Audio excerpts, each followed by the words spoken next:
¿Qué dice usted? José Alcina Alcobar lo saluda. José, un placer estar con usted y con la audiencia de Radio Isla. Bueno, ¿qué opinión tiene usted con respecto al sistema de salud de la provincia, más específicamente el de algunos departamentos?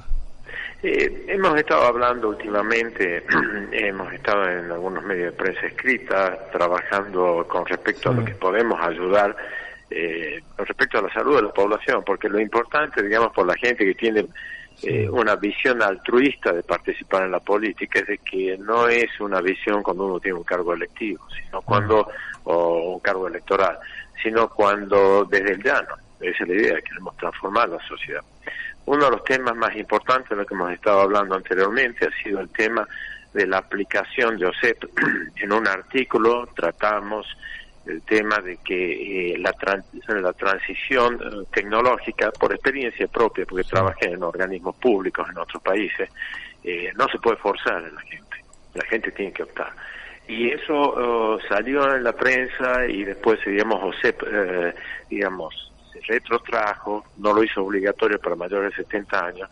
Lo importante es que no lo haga. Yo, ¿por qué le tomo rapidito esto? Porque lo importante es que OSEP no obligue a nadie, que la gente, si quiere ir con el papel o el llamado telefónico, todavía puede hacer su trámite para el procedimiento médico que necesita, y que deje el token o digamos el app solamente para la gente para quien quiera aplicarlo, quien quiere usarlo. Exactamente, que lo quiere usar.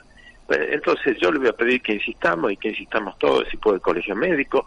Esto no tiene que ser forzado, y esto estamos viendo, va en contra de la libertad de los individuos y va en contra de forzarnos a adaptarnos a un Estado omnipotente tecnológico que nos obliga a cambiar la forma en que operamos para tener servicios que el Estado está obligado a dar. Salto al otro tema. El otro tema, cuando fuimos al interior, ya en las campañas, lo que vimos es que el sistema está estructurado para derivaciones urgentes a la capital, donde a veces los servicios no se prestan en el único hospital importante de adultos, que es San Juan Bautista, pero lo mucho más grave... El hospital cabecera, ¿no? El hospital cabecera. Y el problema, recientemente hemos ido a visitar a gente que está tratando de conformar y de integrarse en este espacio, encuentro libertario, espacio político y espacio de opinión, y esta gente nos mostró la realidad tanto de la localidad de Tinogasta y la localidad de Ciambalá. Lo que observamos, estuvimos en contacto con gente, hubo una especie de shock mediático una vez cuando se realizaba una cirugía sin electricidad, en una condición particular, con uno de esos con esos faros a gas. Y estuvimos hablando del tema y resulta que desde hace 20 y tantos años, creo que 27, todo el departamento solo tiene un cirujano y un anestesista. O sea que por la gracia de Dios tienen que coincidir ambos de ellos para que alguien no tenga que salir despachado en una ambulancia con una emergencia quirúrgica y llegar a la capital. Con vida quizá no, y quizá perdiendo tiempo valioso para tratamiento. La pasividad de los gobiernos que habrán pasado en esos 27 años y la pasividad de la gente que participó en política, porque uno no tiene que actuar en política solamente porque tiene el premio de un cargo, de un salario, es como se dice, no me sale la palabra, pero es indignante. Yo creo que precisamente tenemos que trabajar todos, toda la gente de la sociedad para exigir que ese departamento, que junto con Antofagasta y La Sierra son los más remotos, los que logísticamente están impedidos de tener servicios, tratamientos más urgentes y llegar con cierta viabilidad a la capital, son los primeros que tienen que tener personal capacitado, sea por alguna calificación especial, con lo que se le pague adicional a los profesionales médicos, pero no podemos dejar abandonar esa sociedad. Pero José, acá hay un problema que es más gravitante, que es, por ejemplo, Catamarca tiene muy pocos anestesiólogos, muy pocos, poquísimos, y cuando uno conversa con él, para colmo, lamentablemente, hace unos días falleció uno de ellos, que era un profesional muy, muy reclamado en distintos nosocomios. Y ¿qué es lo que sucede? Que, bueno, se dice que puede haber un hospital para intervenciones quirúrgicas en el interior si faltan profesionales. Entonces, acá el problema reside también seguramente en la falta de convocatoria y buena remuneración para atraer a profesionales que están en otras provincias y que probablemente quieran venir a trabajar en Catamarca si es que es atractivo lo que cobran como profesionales. Por ejemplo, en Córdoba. En Córdoba hay profesionales que no quieren trabajar en los hospitales porque la cifra que le ofrecen es tan exigua, o sea, no es un problema tampoco de Catamarca ni de la región, es un problema en la Argentina, la falta de profesionales, y sobre todo en Catamarca. ¿No lo ves así? El sistema hospitalario, pero en realidad nosotros tenemos suficientes anestesiólogos como para grandes prácticas en toda la provincia. El problema es que la mayoría está concentrada en la capital. Esa es la historia. El problema es que lo tenemos concentrado acá. En segundo lugar, sí lo que se puede hacer, por ejemplo, se inició con el tema de los maestros. Eso nos comentaron la gente local. Se comenzó la declaración de área de frontera, con lo cual tienen un salario más alto, tienen beneficios jubilatorios y temas que son legales dentro del Estado. Deberían haber empezado en realidad por el elemento fundamental, por lo cual la población va a tener a irse, que es el tema de la salud. Sí. Debieron haber iniciado esa declaración, no sé específicamente, los juristas sabrán mejor, de declaración de áreas de emergencia, de tal manera que sí incentivemos a la gente a estar en esos lugares.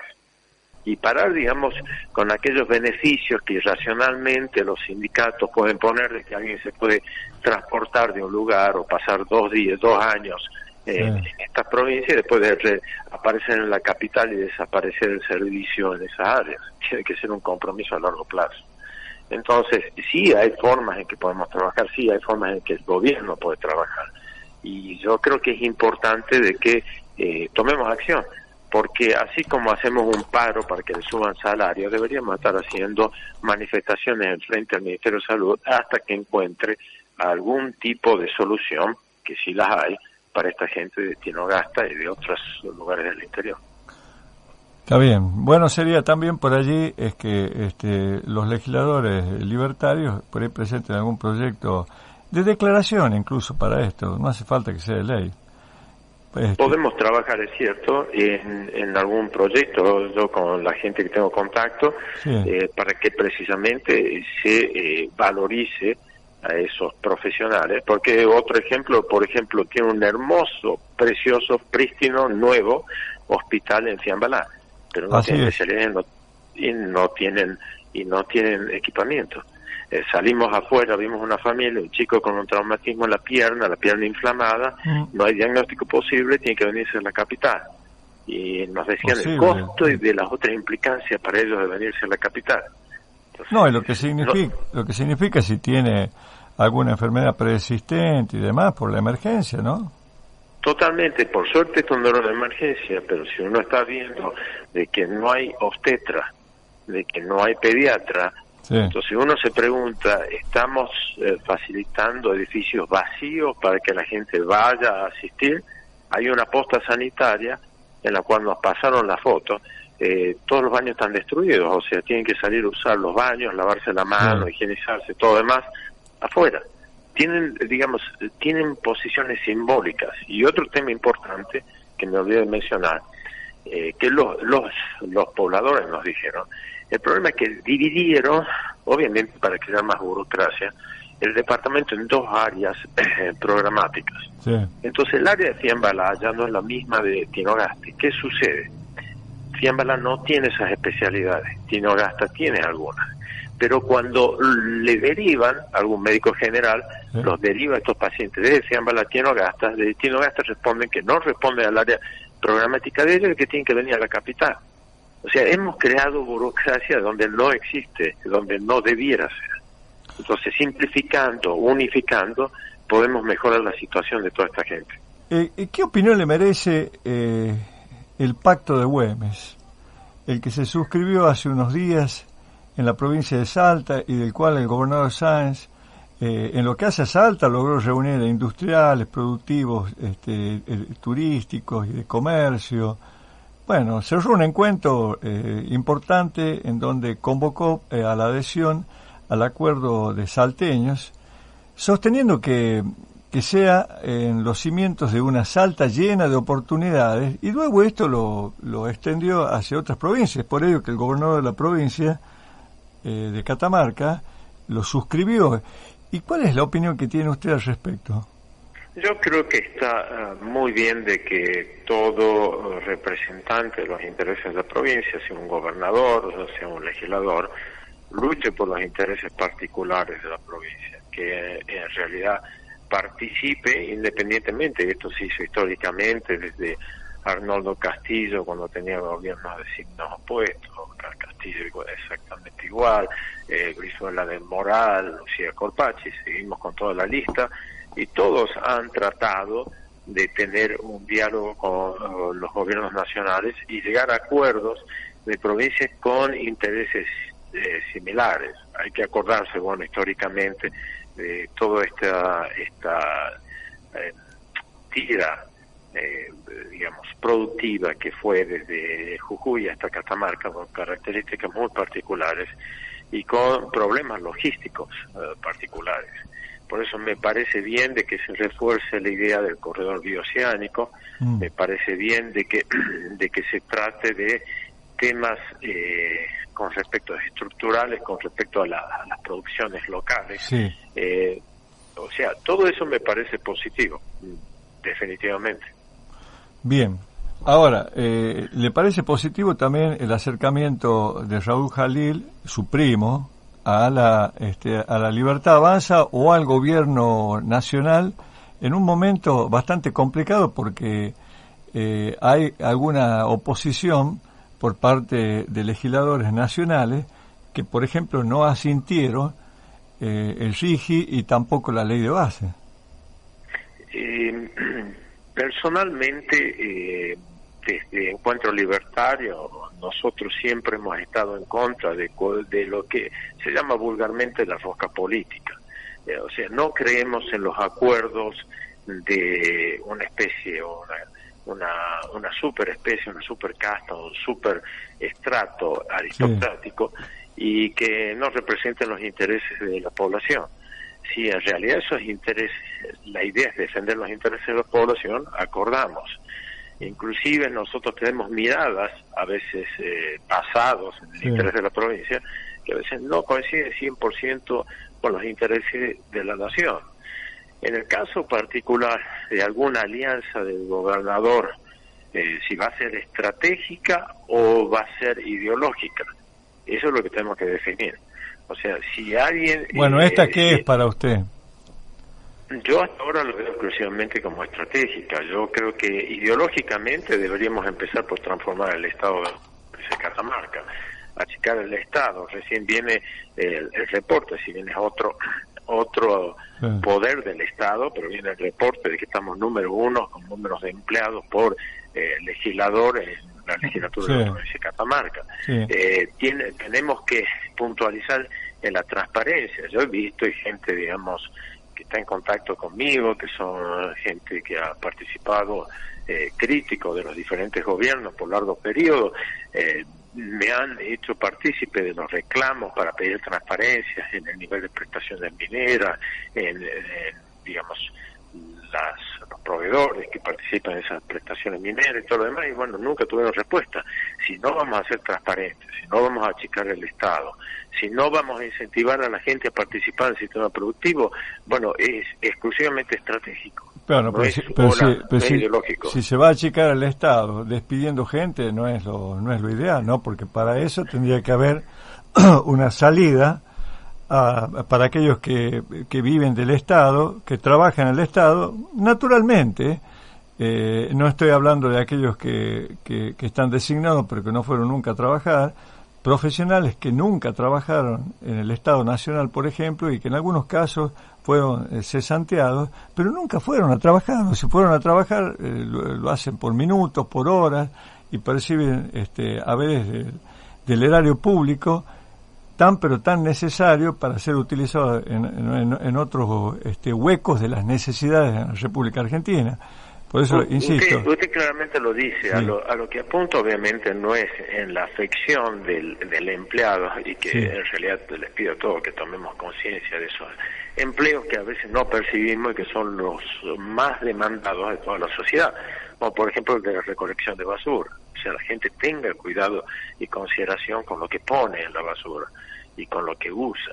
Pero de repente hay, como usted bien dice, y probablemente son gran parte de esa gente que vemos dentro de la Cámara de Legisladores, son puestos altamente improductivos, y que si el Estado no lo va a utilizar para devolver digamos, los impuestos, para reducir los impuestos del sector de la población, por lo menos que lo asigne a pagar bien a un nuevo cirujano y a un nuevo anestesista para el departamento de Tinogasta. Esa es la idea. O sea, no es reducir gastos del Estado, el dejar gente en la calle para favorecer a contratistas del Estado. No es esa la visión nuestra. La visión nuestra, digamos, es hacer eficiente el gasto del Estado. Y en ese sentido, yo creo que hasta ahora el gobierno provincial no muestra la implementación de ninguna de las políticas que lo calificaría como para decir que lleva un gobierno racional, que lleva un gobierno liberal o libertario. Yo liberal prefiero no usar libertario, y que no utiliza, o sea, no ha disminuido la presión del Estado sobre el individuo, pero tampoco ha participado en los otros dos elementos que Javier Milei siempre recalcó durante su campaña, y quizás que tiene más peso, que es la lucha constante contra la corrupción a través de la transparencia, exposición y prosecución de los que cometen delitos, y la lucha contra la imposición cultural por parte del Estado sobre la formación cultural espontánea que sucede en todas las sociedades. Entonces, ninguna de esas dos las veo participar del gobierno provincial, así que sería muy difícil de pensar que este es un gobierno ideológicamente inclinado a ser libertario. No creo. Claro, bueno, lo que pasa también ahí tocó una particularidad usted con respecto a quienes viven del Estado o aquellos que le roban al Estado, pero hace unos días se conoció y todavía está bajo sospecha lo que sucede en este ministerio que maneja Petrovelo y que deja muchísimo que desear en lo que hace a la realidad que no queremos ver, que es aquella de saber que, por ejemplo, los alimentos no han sido distribuidos, que estaban en depósitos, que la ministra aparentemente sabía qué y con qué contaba, porque esto se hizo una auditoría en diciembre del año pasado. Entonces vuelve a haber sospechas sobre las necesidades, es decir, el aprovechamiento, si no es por empresarios prebendarios que lo utilizan como un gran negocio mientras el hambre sigue, es desde adentro, negando al hambre la posibilidad de comer. Yo lo que le quiero decir, suena muy feo lo del hambre, pero bueno, acá yo creo que hay que poner una perspectiva. Todo lo que se está imputando hasta ahora es impericia. Se está imputando impericia. Y existe, yo tengo gente con que tengo contactos por pero usted sabe que la impericia, si usted habla de la impericia del Estado en lo que hace encaramado, en lo que es el que gobierna, o el que está a cargo de un ministerio, estamos complicados porque la Constitución dice que tiene que ser idóneo, ¿no? Bueno, sí es cierto, aclaro un poquito más, impericia transitoria. Han sido altamente idóneos en el sistema y altamente, y me sorprendió para bien, en la agilidad en el que quitaron la intermediación de todos los procesos de acceso a los alimentos. Yo creo que eso simplificó muchísimo a la gente, simplificó una disminución de costos gigantesca que no tiene comparación con lo que están en los depósitos. Lo de los depósitos es ínfimo con respecto a lo que ellos mejoraron económicamente en agilizar ese canal, que yo sí lo he visto en otros países funciona de esa forma. No tenemos organizaciones intermedias que decidan sobre cómo llegan eso a la gente que tiene un problema económico. El Estado directamente les asigna en forma de tarjeta, la gente los utiliza y utiliza solamente en los alimentos u otros productos o necesidades específicas que ellos pueden manejar y que sirven, no productos de recreación. Entonces, yo creo que en eso ha sido enormemente eficiente. O sea, altamente eficiente ese ministerio. Ahora, el problema es que ella tiene una impericia en algo, digamos que sí, que puede ser corregido, está perfectamente. Más me llama a mucha gente que yo he hablado, le da tristeza que el señor de la Torre haya sido reemplazado ese cargo. A veces hay internas de los gobiernos nacionales que uno no termina de entender, porque la gente con que hablé habla de una persona que es totalmente impoluta, que no tiene absolutamente no tiene ni necesidad ni jamás hubiera participado en algo similar. Entonces sí vamos a tener de estos pequeños errores y vamos a tener pequeños, digamos, reacomodamientes de grupos de interés político dentro del gobierno nacional, pero no reconocer el tremendo éxito que tuvo los programas implementados por este ministerio, especialmente en hacer llegar directamente las asistencias al quien es el asistido, estaremos perdiéndonos y tratando de buscar la pequeña mancha en un bosque. En realidad es claro que acá esta gente ha hecho un buen trámite, es uno de los elementos más efectivos que hemos tenido. Pero obviamente. ¿Y por qué cree que hay tantas renuncias en ese ministerio? Yo creo que hay renuncias porque se tocó a gente que era honesta en función de la exposición o de la imputación pública de gente que participó históricamente del gran robo que siempre fue los servicios de asistencia dentro de los gobiernos previos. Entonces, el hecho de lo que se le exige es de que haya más defensa de gente, porque es normal, la injuria, la calumnia, los pequeños, digamos, como le llaman, camas preparados, van a exponer a mucha de esta gente. Esta gente está tocando negocios muy, muy grandes. Ya le pasó a Gómez Centurión cuando estaba en la aduana, y en realidad lo que tiene que salir el funcionario es a defender a esta gente y mantenerlos, si sabemos de que son gente honesta, y en realidad investigar, y si hay impericia, corregirlo. Bueno, pero ¿qué me dice de los Rabier que cobraban semejantes sumas de dinero? ¿Cómo es posible que un ministro no conozca qué es lo que estaba pasando? Es posible que el ministro no conozca de muchos elementos. Hay que ver cómo se estableció, hay que ver cuáles eran los condicionamientos que existía de ese organismo internacional. A veces está en la letra chica, a veces hay en otros elementos. Cuando se implementa es cuando realmente salta, digamos, lo que hay que estar pagando. Usted es un gran cabeceador de granadas, ¿eh? No, en realidad es que yo creo efectivamente que es así, porque yo lo he vivido, digamos, en mi práctica pública, que a veces sí hubo errores y vamos corrigiendo, pero el problema es la gente que no quiere corregir, la gente que mantuvo la corrupción crónicamente. Es cierto, sí.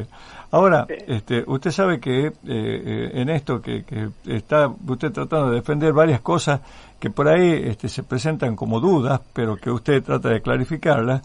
Y es el tema, usted sabe que en las últimas horas se conoció que la Iglesia Católica de Merlo, a través del equipo pastoral, ya manifestó la preocupación que tiene ante la represión que impuso el Ministerio de Bullrich el miércoles pasado, el día que se debatía la ley de bases, ¿no? Y está reclamando la liberación de manifestantes. Usted sabe que hay manifestantes que estaban llevando a cabo su manifestación, que es lógico, limpio y lógico, y después había otro, como el caso de un vendedor ambulante, que él, su esposa y su hija fueron detenidos, y realmente eran personas que de ninguna manera estaban manifestándose. Insisto, manifestarse de ninguna manera tampoco es un delito, pero bueno, ¿cuál es la opinión que tiene? Yo voy más allá, o sea, la manifestación pública es parte, digamos, de la vida del individuo de la sociedad. No podemos hablar del libertarismo sin manifestación pública. Bien. O sea, en realidad jamás podemos estar en contra de una manifestación pública, pero también no cambiar la idea y la dinámica en la cual creer que una manifestación numérica representa a toda la sociedad. Ya nos pasó, y no quiero hablar históricamente de periodos en donde 10 o 20 personas decidieron por toda la nación y dijeron que la nación estaba de acuerdo, y en realidad eran formas de golpe de Estado. Entonces, nosotros no queremos golpes de Estado. Es totalmente lógico que haya manifestaciones. Ahora usted me dice que hubo errores, totalmente de acuerdo, hay que corregirlo, pero jamás de nuevo puede un grupo de personas pretender que se generen episodios violentos con el fin de condicionar una votación de la gente votada por, si no son los 40 y tantos millones de habitantes, ha sido votado por lo menos por gran parte de esos 40 y tantos millones de habitantes en edad adulta. Entonces ellos no pueden intentar, porque juntaron 1.000, 10.000 o 100.000 personas, pretender torcer la voluntad de quienes votaron a esa gente. Eso es algo que tenemos que entender. Sí pueden poner a expresarse de tal manera que ellos tomen inspiración de lo que ellos están predicando en carteles o por voces y que el resto de la gente entienda. Pero esta forma, digamos, infantil en que hemos tomado ciertas manifestaciones que yo más o menos creo que el origen es fundamentalmente de Francia, y hoy en día tenemos que ver en la bueno, pero en Francia no hubo una represión de esta naturaleza, ¿no? Bueno, sí, es que... y mire qué manifestación, ¿no? En Francia tomaron rutas, toda una cosa... Estamos hablando de un país del primer mundo. Pero el país del primer mundo precisamente lleva una decadencia del primer mundo que ya lleva varios elementos, y por eso las grandes reacciones que está teniendo Francia hoy en día. Tuve la suerte de vivir en Francia, sí. Y Francia, digamos, precisamente hiperabusó. Se benefició de un sistema que obviamente tiene la herencia cultural que crearon otras generaciones, no los actuales. Entonces, sí, tiene una herencia que siempre uno la visualiza a través de la Revolución Francesa, la que dio origen a la Constitución después y todo lo demás. Pero más que todo de edilicia, que viene muchísimo más atrás, y por eso el turismo siempre va a ser un instrumento, y ellos pueden beneficiarse de un sistema anárquico y irracional. O sea, es por eso que pudieron mantener un sistema irracional. Nosotros no tenemos esas posibilidades que tienen ellos, y muchos otros países no lo tienen. Entonces sí vuelven, como los países asiáticos, al racionalismo. Es decir, cómo se genera un orden y cómo se produce la riqueza de la nación y la estructura y la solidez, la cohesión de una nación. No es de esta forma que predicaron los franceses. Es más, yo les traigo de vuelta, ¿por qué yo no me digo que soy liberal? Porque mi interpretación de los liberales, que en realidad en el norte del hemisferio se consideran los de izquierda, pero pongamos que sean de gente de derecha. Pero los liberales, en realidad, ellos predicaban que todos los individuos tenían derecho a la libertad. Y ellos tomaron el poder para imponer la libertad. Se tomaron el poder para que desde el Estado se conceda la libertad a todas las personas. Y quien se oponía a eso, como en Lavante o en otros lugares, los mataba. Sencillo. Bueno, queremos diferente. Queremos que el Estado siempre condiciona la libertad de los individuos, los libertarios. Entonces el Estado se tiene que achicar, no desaparecer, pero volverse racional y está determinado. Y si antes era una utopía esto, hoy en día con un Estado,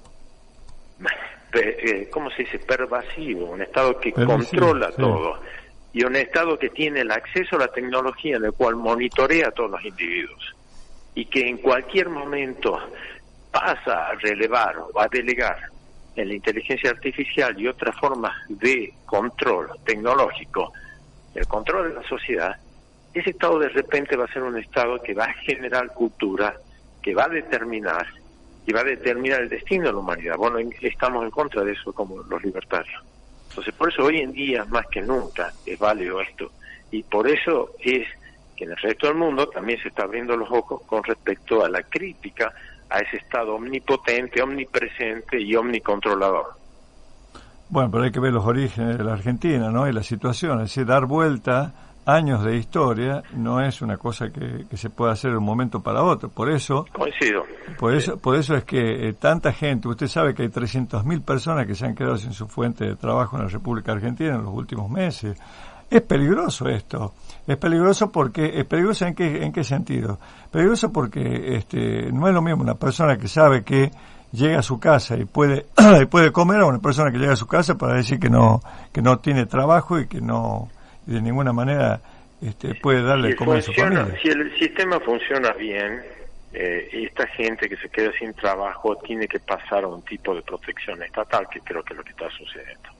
¿Y cuál es la protección estatal que hay en este momento, José? Y la protección a través de todos los sistemas de asistencia que estuvimos hablando del Ministerio de la Ministra Peto Velo para abajo. No son suficientes para nadie.